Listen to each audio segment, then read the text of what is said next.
si no para... Ya me entretuve demasiado en esto.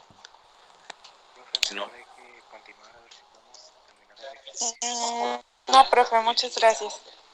Bueno, vamos a continuar. Entonces, pues vamos a continuar, muchachos, con lo que nos quedamos el último día. Entonces, hoy es lunes 5 de octubre. Continuando con el ejercicio, voy a repasar rápido nada más para que quede claro. Tenemos este manómetro donde nosotros inicialmente despejamos todos nuestros, no despejamos, sacamos todas nuestras incógnitas y datos. Los datos que tenemos son esos prácticamente. Lo que hicimos el primer día, si se acuerdan, fue revisar cada uno de los incisos. Encontramos primero la ecuación 1, donde nos decía que la presión es igual a la presión del tanque. Ya vimos cómo se sacaba. Sacamos también una ecuación para el inciso B, donde recuerden que en forma horizontal, tocando el mismo fluido, la presión es la misma, por eso presión A es igual a presión B. Esa la llamamos nosotros ecuación número 2. Finalmente, una ecuación C, donde determinamos que a partir del punto B, qué tipos de presiones están involucradas. Entonces, las involucradas, pues, recuerdan ustedes, fue la columna prácticamente de este fluido más la presión atmosférica. Por eso tenemos esta ecuación, que es nuestra ecuación 3. Teniendo esas tres ecuaciones, que fue lo que hicimos, empezamos a observar que podíamos sustituir dos de ellas en una principal. Y al obtener esa ecuación principal, pues observamos que nos está pidiendo la presión absoluta. Por lo tanto, desde este momento la ecuación está bien, porque presión manométrica más presión atmosférica es la presión absoluta del tanque, pero nos faltaba identificar datos para la presión manométrica. Entonces sabemos que una presión manométrica está definida por la densidad, por la gravedad y por la altura del fluido. Aquí yo supuse que era mercurio por el ejercicio anterior, pero debe ser de la sustancia. Aquí, densidad, gravedad y altura de la sustancia. Bueno, perdón, pero aquí ya me estaba dando más bien que el fluido es el mercurio, más bien. Aquí está altura del mercurio y densidad relativa del mercurio. Entonces ya tenemos esas ecuaciones, o esa ecuación ya más desglosada. Si recuerdan, pues no teníamos directamente la densidad. Entonces empezamos a calcular la densidad con la ecuación de densidad relativa. Obtuvimos la densidad del mercurio, que son los 13.600 kilogramos por metro cúbico. Entonces prácticamente la gravedad ya la tengo, la altura ya la tengo y la presión atmosférica ya la tengo. Entonces todo era cuestión de sustituir. Hasta ahí nos quedamos la clase anterior. Aquí yo puse esto para ir indicando cómo íbamos avanzando. Entonces el siguiente paso que hicimos fue que ambas ecuaciones deben de estar, o ambos términos deben de estar en kilopascales para hacer la sumatoria. Vamos a revisar las unidades de esa ecuación. Empezamos a hacer conversiones de unidades, empezamos a eliminar unidades similares. Esa ecuación nos quedó como kilogramos sobre metro sobre segundo al cuadrado. Les dije, tengan ojo en qué tipo de unidad o qué tipo de unidad representan ese conjunto de unidades. Entonces ese conjunto de unidades, así como tal, kilogramos sobre metro por segundo al cuadrado, es un pascal. Eso es pascal. Hasta ahí nos quedamos la última vez. Pero si recuerdan, acá donde está indicando la flecha amarilla, yo tenía que ponerlo en kilopascales. ¿Por qué? Porque la presión del tanque me la está pidiendo en kilopascales para no hacer tanta conversión. Entonces dejo este término en kilopascales, la presión atmosférica ya está en kilopascales, y prácticamente nada más hago la sumatoria y ya me quedaría en kilopascales. Aquí es la habilidad que tengan ustedes para el manejo de las ecuaciones. Si alguien lo quiere tener desde el inicio con pascales y al final hacerlo en kilopascales, está bien. Finalmente lo que yo te estoy pidiendo es cómo llegas a esta presión en kilopascales. Entonces, observen, tenemos 46.695.6 pascales. Aquí es importante algo. Tengo que revisar la tabla de conversiones que les dije que estaba en el libro Sengel. Esa tabla, me voy a salir tantito de aquí porque quiero que la revisen, cuál es la que yo quiero que ustedes tengan a la mano. Déjenme ponerles aquí les comparto esto.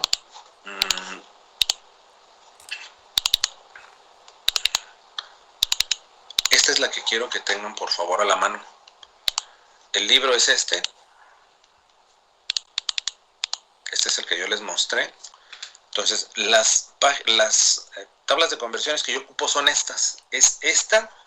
¿Sí alcanzan a ver mi pantalla, muchachos, o no? Pues a mí se me quedó congelada en la parte de donde tiene su equipo, o sea, donde le... ¿Y aquí? Ah, ya se Okay. ve algo. Este es el libro de termodinámica que yo les puse. Este es el de la 7ª edición. El de la 8ª también lo trae. El de la 7ª lo trae casi inmediatamente después de la primera, de la portada. El de la edición número 8 lo trae al final. Entonces, las tablas que yo quiero que ustedes tengan a la mano son estas. Esta de factores de conversión y esta. Son estas dos hojas.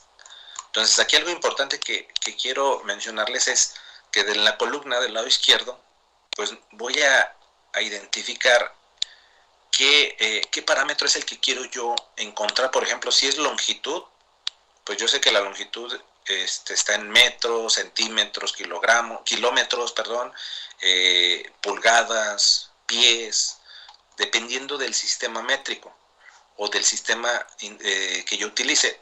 La columna que está en el centro es para el sistema internacional y toda la columna que está para el sistema izquierdo es para el sistema inglés. Entonces vamos a estar manejando todo este tipo de conversiones y lo que estoy utilizando yo es presión. Pues al lugar donde yo me tengo que ir es al que está en la columna central, porque estoy utilizando el sistema internacional, no estoy haciendo uso del sistema internacional. Entonces eso es lo que necesitaba ver con ustedes. Ahora voy a poner la diapositiva. Ahora, ya sabemos entonces que tengo en kilopascales, tengo en pascales prácticamente todo el término que está aquí en este óvalo verde. Entonces, me voy a esa tabla que yo les acabo de mostrar y lo que estoy haciendo es calcular presiones. Entonces, identifico dónde está la presión. Ahí está, el término que voy a buscar es presión. Y lo que quiero hacer es la conversión de pascal a kilopascal. Si se fijan, ahí está. Me dice que 1 kilopascal equivale a 10 a la 3 pascales. Es decir, 1 kilopascal son 1000 pascales. Y aquí me indica a megapascales. Entonces el que yo ocupo es este. Ya sabiendo esa conversión, pues lo único que hago es prácticamente poner en la parte inferior el pascal para que se elimine pascal con pascal y me quede prácticamente el kilopascal. Entonces este término de aquí yo lo tendría en kilopascales prácticamente. Recordemos que esa presión es la presión manométrica, esto que está aquí representado. ¿Hasta aquí tienen alguna duda de lo que estoy hablando o mencionando del problema? ¿Nadie? No, profe, ninguna. Bueno, entonces vamos a continuar. No, profe, todo bien. Ya tengo... Y sí, si, dime. y si en un ejercicio lo dejamos indicado solamente con notación científica igual, ¿está bien? No, porque lo tienes que poner en kilopascales. O sea, tú te Sí, por refieres ejemplo, los 4.600, no, son 46.695.6 por 10 en la 3 kilopascales. Lo que pasa es que lo que quiero es que estén poniendo todas las unidades, porque cuando lleguemos a la unidad 2 y a la unidad 3 vas a tener muchas ecuaciones donde vas a tener que hacer conversiones y te vas a empezar a perder si lo haces de esa forma. Yo te recomiendo que mejor, a pesar de que sea un poco más tardado, vayas poniendo conversiones de unidades. ¿Por qué? Porque a mí también me facilitas a la hora de calificar. Estoy observando qué es lo que estás haciendo y si tú de aquí directamente me haces el cambio, pues yo puedo asumir a lo mejor que ni sabes cómo lo hiciste y que ese dato a lo mejor está mal. Entonces, para no tener problemas o no tener ese tipo de detalles, mejor exprésame prácticamente todas las unidades. Finalmente lo que quiero es que tú aprendas a realizar este tipo de conversiones. Son conversiones muy sencillas hasta ahorita, hasta este momento, pero cuando entremos a los manómetros tipo W, vamos a tener muchísimas más unidades y va a empezar a tener conflictos el alumno porque no va a saber ahí el manejo de ese tipo de unidades. Entonces, mi recomendación es que pongas todo. Por eso desde el inicio les dije, pongan todas las unidades, ¿sale? Ok, gracias, profe. Sí. Entonces ya esta parte ya la tengo. Ya tengo el dato de presión manométrica en kilopascales. Vamos a sustituir entonces la presión atmosférica. Entonces la presión atmosférica, si se fijan, el problema no la da, son 70 kilopascales. Ya poniendo prácticamente la sustitución, pues 46.6956 kilopascales más los 70 kilopascales, pues prácticamente me da 116.695 kilopascales. Esa es la presión absoluta que tiene el tanque al presurizarse con esta altura de este fluido que es mercurio y con esa presión atmosférica que es de 70 kilopascales. Entonces, hasta ahorita ese sería el resultado para el ejemplo número 1 utilizando el método 1. Les digo, voy a empezar a hacer el método número 2. Aquí el detalle es el siguiente. Como este manómetro está tan sencillo, prácticamente no van a alcanzar a notar muchos de ustedes la diferencia de un método con el otro, pero tengo que mostrarlo ahorita. Cuando haga un ejemplo donde esté un manómetro más complicado, vamos a aplicar los dos métodos y ahí van a ver la diferencia enorme que existe de un método con el método número 2. El método 1 con el método número 2. A mí en lo personal me gusta más el método 2 porque es más rápido y más práctico. Cuando tú eres una persona profesional o profesionista, las cosas las debes de hacer de una forma práctica y confiable. Entonces, ¿para qué me complico yo la vida si el método 1 tiene que hacer muchos pasos? Les digo, ahorita no lo observan porque es un problemita muy sencillo, pero puedo tener, si no hago unas consideraciones al momento de estar revisando mi manómetro, voy a empezar a tener problemas con la presión final. Imagínense que yo esté haciendo el diseño de ese tanque y digo, es que yo ya hice mis cálculos, ya vi que la altura del manómetro puede ser entonces la presión del gas que yo calculé es esta absoluta, y resulta que mandan a hacer al taller o al lugar donde se construyen los tanques, finalmente el tanque que tú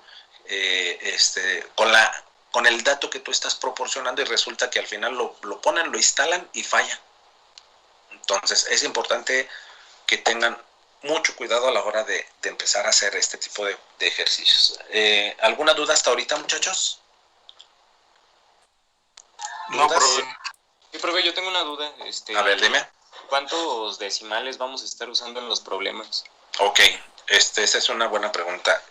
Para temperatura les dije que 2, para que hagan sus anotaciones ahí.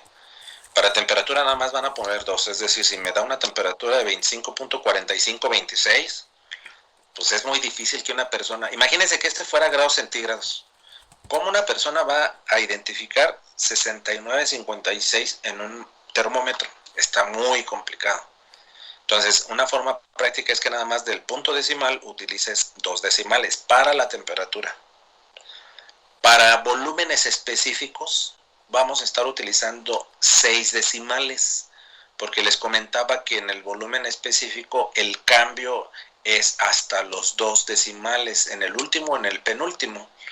Un ejemplo, tengo a lo mejor un volumen específico de 69.5600, pero al momento del estado número 2 me da 69.5601. Si se fijan, el cambio fue en el 01 y en el 00. Entonces, si yo lo dejo como tal así, con ese tipo o con esa pequeña diferencia en esa propiedad termodinámica, mi fase puede cambiar. Es decir, en lugar de estar en un vapor saturado, puede estar en un vapor sobrecalentado. Y no me doy cuenta por yo no considerar esos 2 decimales finalmente. Entonces, temperaturas 2 decimales, volúmenes específicos 6, y todas las demás cálculos y todas las demás propiedades, 4 decimales. Por eso si se fijan en la presión yo dejo 4. Entonces ténganlo consciente, por favor. Temperaturas 2, volúmenes específicos 6 y todos los cálculos adicionales 4 decimales. ¿Hasta aquí alguna duda? No, profe, gracias. No, profe, ninguna, gracias. Entonces, yo creo que le voy a dejar aquí, ¿saben por qué? Porque si inicio el método número 2 lo voy a cortar. Y lo que quiero es que vaya en orden secuencial. Entonces, ya me quedan prácticamente 7 minutos. Entonces, vamos a aprovechar esos 7 minutos. Si alguien tiene alguna duda mejor referente al método 1, de ustedes, quién me puede indicar cómo se realiza el método 1? ¿Qué entendió así a grandes rasgos? ¿Cómo es el método número 1? ¿En qué se basa el método? No me digan lo que dice los incisos. ¿Qué entendieron ustedes? ¿Qué alcanzaron a apreciar con el método número 1? Que ustedes me digan, maestro, yo observé que el método número 1 pues se maneja de esta forma y de esta. No que lea los incisos, no, sino que me explique con sus palabras qué alcanzó a apreciar del manejo del método número 1. A ver, Yo, profe. igual, Bueno. A ver, ¿quién primero? bueno, si Si quiere quiere mi yo, compañera. Ok, a ver, adelante, por favor. yo lo que comprendí fue que teníamos que ver en primer lugar en qué unidades nos pedían la respuesta de qué era lo que nos estaba pidiendo y en qué unidades nos están pidiendo, como Sí. por ejemplo la presión del tanque y tiene que ser en kilopascales. Después tenemos que ver las ecuaciones del sistema. Son 3 ecuaciones, pero identificar, por ejemplo, si el punto 1 es igual al punto 2 y poner las 3 ecuaciones sobre todo. Después Sí. ver qué datos tenemos Ujú. y cómo igualar estas ecuaciones para hacerlas solamente una sola Ajá. y ahí poner cada uno de los datos que tenemos para solamente resolver la última ecuación que nos queda. Ajá. Todo eso que tú me explicaste, ¿en qué lo resumes?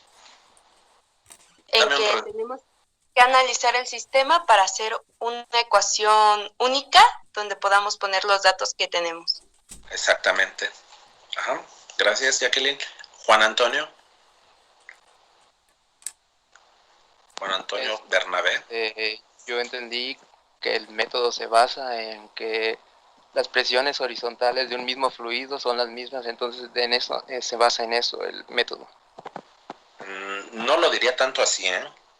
No sería tanto que el método se basara en eso, porque el otro método también aplicas el mismo concepto, que en presiones horizontales las presiones se igualan. Aquí más bien, para que les quede claro a todos y darle un poquito más de realce a lo que dijo Jacqueline, es que el método se basa en colocar puntos estratégicos en el manómetro durante el recorrido de mi balance de presiones, porque si se fijan al final lo que yo estoy haciendo es un balance de presiones, es decir, estoy poniendo todas las presiones que están involucradas al momento de hacer un movimiento de un fluido, involucrando presiones manométricas, involucrando presiones atmosféricas, y empiezo a hacer un balance de presiones, donde yo tengo que ubicar puntos estratégicos para poder determinar un sistema de ecuaciones, que finalmente eso me permita tener una ecuación principal, como lo mencionó Jacqueline. Cuando ya tengo mi sistema de ecuaciones, finalmente lo que hago es hacer una serie de sustituciones y esas ecuaciones me deben de quedar correctamente con el número de incógnitas y con el número de variables, porque si empiezo a hacer una serie de sistema de ecuaciones y me quedan más variables o más incógnitas que ecuaciones, pues no lo voy a poder resolver nunca. Y si me queda al revés, pues me van a quedar incongruencias a la hora de solucionar el problema. Entonces tengo que tener mucho cuidado a la hora de analizar el problema e identificar claramente dónde puedo poner los puntos para que eso me facilite obtener una sola ecuación finalmente, y con esa ecuación empezar a trabajar y resolver dicho problema. Ese es el método 1. El método 2, se los platico rápido, consiste nada más en hacer un barrido, un escaneo, hagan de cuenta. Escaneo así prácticamente mi manómetro y con un solo escaneo obtengo una ecuación principal. Por eso les decía, para mí es más práctico el método 1, pero necesito saber bien también cómo hacer ese método. Porque a pesar de que es un método sencillo, regularmente los alumnos se empiezan a equivocar al momento de hacer ese escaneo o ese análisis de presiones o balance de presiones. Entonces, me di a la tarea no lo tenía preparado de esa forma, porque si se acuerdan, la pandemia pues nos agarró, yo creo que hasta marzo. Entonces prácticamente yo ya había avanzado con los chicos del otro semestre en la materia de termo y no tenía prácticamente esto de forma virtual. Pero me di a la tarea de estar haciendo unos esquemas así en presentaciones, me acomodo más en las presentaciones, y para que el alumno comprenda más claramente a qué se refiere el método número 2 y cómo lo puede resolver él de una forma más rápida. Entonces, les repito, no quería avanzar ahorita porque voy a cortar el método. Entonces, iniciamos el método el día de mañana. Mañana sí los veo, voy a tener una actividad a las 8 de la mañana y me desocupo a las 9. Entonces, los veo por favor a las 9 para avanzar el día de mañana con esa actividad. Los veo a las 9 y terminamos a las 10 y nos volvemos a ver a la 1 de la tarde. Si por alguna situación a mí se me llegara a complicar conectarme a las 9, yo les mando al grupo de WhatsApp la indicación de que voy a llegar 5 minutos o 10 minutos tarde, o de plano no alcanzo y se me complica conectarme, pero voy a procurar verlos el día de mañana para aprovechar esa hora y alcanzar a terminar lo que son los manómetros.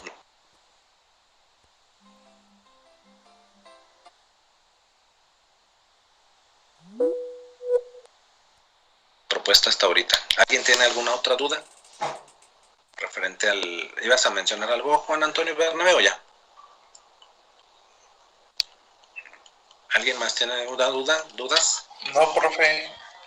¿Me puedes desconectar? No, ya profe, es que tengo clase. Sí, nos vemos entonces mañana. Gracias. Váyanse desconectando, por favor.